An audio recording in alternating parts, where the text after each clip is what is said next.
Hello friends, இன்றைக்கி நம்ம என்ன கேமரா பற்றி பார்க்க போகிறோம் அப்படின்னா ட்ரூ வியூவில் 4G all time colour camera பற்றி தான் பார்க்க போகிறோம். இது வந்துட்டு ஒரு டூம் டைப் கேமரா. இதில் வந்துட்டு 3 MB லென்ஸ் இருக்குது.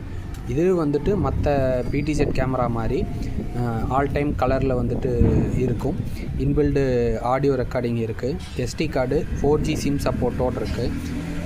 மோஷன் டிடெக்ஷன் வந்துட்டு இருக்குது. நைட் விஷன் இருக்குது. ஃபுல் 2+ ஆடியோ இருக்குது. அதாவது 2 2-வே டாக் வந்துட்டு இருக்குது.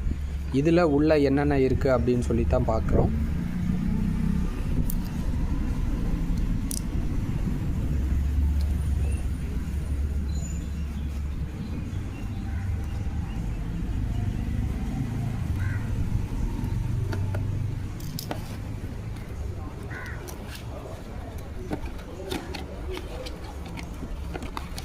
ஃபஸ்ட்டு எடுத்ததுமே ஒரு மேனுவல் கொடுத்துருக்காங்க.